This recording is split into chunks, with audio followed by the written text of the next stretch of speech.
Hello viewers, Siragadikka ஹார்சைட்டோட episode. இந்த இடத்துல மீனா ரொம்பவே ஹாப்பியாக இருக்காங்க. ஏன்னா சீதா பாஸ் ஆனதை நினச்சி குடும்பத்தில் எல்லாருமே அந்த அளவுக்கு சந்தோஷமாக இருப்பாங்க. மனோஜ் இருந்துட்டு ரோகிணி நம்ம இதை ட்ரை பண்ணால இது மாதிரி வந்து அவங்க ஹாப்பர் சொல்லிட்டு இருக்காங்க. மனோஜ் தேவையில்லாத அதில் பிரச்சனை தான் வரும். ஹாஃப்னு சொல்லுவாங்க தான், அது பிரச்சனையை கொண்டு போக பார்த்துக்கலாம் விட ரோகிணி அப்படின்றாங்க. அதுக்கப்புறமா கிருஷ்க்கு கால் பண்ணுறாங்க. அம்மா எப்படிமா இருக்க?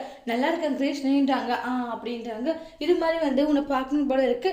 சென்னையிலேயே உனக்கு ஸ்கூல் பார்த்துட்டு இருக்கேன், இங்கே நான் உன்னை சேர்த்த போகிறேன். அப்படி அம்மா, அப்போ நான் அங்கே தான் இருக்க போறேன்னா? அம்மா எனக்கு ரொம்பவே சந்தோஷமா இருக்குன்றாங்க. சரி கிரீஷ், நீ அம்மா கிட்ட கொடுன்னு சொல்லு ரோகிணி. அம்மா இது மாதிரி நான் ஸ்கூல் தேடுறேன் சரியா? கிறிஸ்டின்ங்க நம்ம சேர்த்திடலான்னு வாங்க.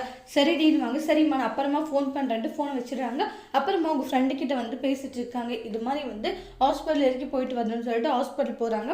அந்த இடத்துக்கு சீதாவும் பார்த்தீங்கன்னா ஒர்க் விஷயமா வந்து ஹாஸ்பிட்டல் போகிறாங்க. அங்கே போயிட்டு சீதாவும் நம்மளுடைய மீனாவும் வெயிட் பண்ணிட்டு இருக்காங்க. இன்னொரு பக்கம் பார்த்தீங்கன்னா டாக்டர் கிட்ட வந்து இது மாதிரி கன்சல்ட் பண்ணுறாங்க. இது மாதிரி எல்லாம் இருக்குது அப்படின்ட்டு. நீங்கள் வந்து கன்சல்ட் ஆகணும்னு ஆசைப்படுறீங்களா? ஆமான்றாங்க. சரி கொஞ்சம் வெயிட் பண்ணுங்க. டாக்டரும் பார்த்தீங்கன்னா அவங்க பக்கம் இருக்கிற எல்லா விஷயத்தையுமே சொல்லிட்டு இருக்காங்க. இது மாதிரி எல்லாம் வந்து சொல்கிறாங்க அப்படின்வாங்க. இந்த பாலிட்டி ரோகிணி, உனக்கு என்ன குழந்தை நீ பெற்றெடுக்கல, குழந்தை பெற்றெடுத்தவர் தானே நீனுவாங்க. என்ன இருந்தாலும் மனோஜோட வீட்டுக்கு ஒரு வாரிசை பெற்று கொடுக்கணும் இல்லடி, அது கரெக்ட் தானேன்னுவாங்க. ஆமாம்மா அந்த விஷயம் என்ன கரெக்ட் தானுவாங்க. சரி கவலைப்படாத விட பார்த்துக்கலாம் அப்படின்ற மாதிரி சொல்லுவாங்க. அதுக்கப்புறமா வந்து மீனா வந்து சீதாவை இங்கே விட்டுட்டு நேராக வந்து பூக்கடைக்கு போயிடுறாங்க. பூக்கடையில் பார்த்தீங்கன்னா மீனா, உன்னாலதான் சீதா இந்த அளவுக்கு படிச்சு இந்த அளவுக்கு வந்து இருக்கான்றாங்க. காரணமே நீ தான். உன் அப்பா இல்லைனாலே வந்து முன்ன நின்று இந்த அளவுக்கு ஒரு படிக்க வச்சிருக்க கஷ்டப்பட்டு உன்னதான் நினைச்சு பெருமை பண்ணுன்றாங்க. அக்கா அப்படி இல்லைக்கா, அவள் கஷ்டப்பட்டா அதனால நல்ல மார்க் எடுத்தா பாத்தியா, இதுதான் உன்னுடைய பெருந்தன்மைன்றது. அப்போ கூட வந்து நீ எந்த ஒரு ஹெல்ப்பும் பண்ணுன்ற ஒரு விஷயத்த சொல்ல மாட்டேங்கிறான்னு வாங்க. இதுதான் மீனா நீன்றதுன்னு வாங்க. அதுக்கப்புறமா சீதா கால் பண்ணுறாங்க. அக்கான்னு வாங்க. சொல்லு சீதா என்னாச்சு?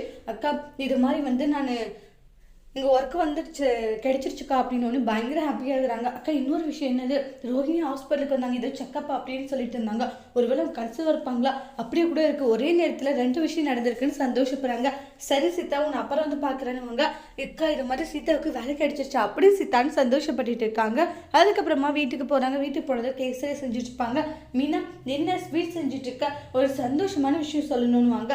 அப்புறம் ரோஹிணி செக்கப் எல்லாம் முடிச்சுட்டு நேராக வீட்டுக்கு வராங்க.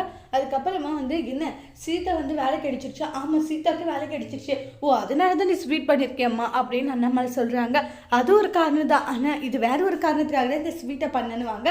வேற என்ன காரணத்துக்காக நீ ஸ்வீட்டை பண்ண? உன் தங்கச்சி வேலை கிடைச்சிருச்சுன்னா அது பண்ணி வச்சு சொல்றாங்க. இல்லை அத்தை, நான் இந்த ஸ்வீட் பண்ணது காரணமே ரோகிணிக்காக தான் வாங்க. என்னது ரோகிணிக்காக இந்த ஸ்வீட் பண்ணி? ஆமான்றாங்க. ரோகிணி இப்போ கன்சீவாக இருக்காங்க, அதுக்காக தான் அப்படின்னு எல்லாருமே பயங்கரமாக ஷாக் ஆகுறாங்க. பயங்கர அதிர்ச்சியில் இருக்காங்க. ரோகிணி என்ன இவள் லூசு மாதிரி பேசிட்டு இருக்கான்னு ஷாக் ஆகுறாங்க. அதோட இந்த எபிசோட் முடிச்சிருக்காங்க. தேங்க்யூ.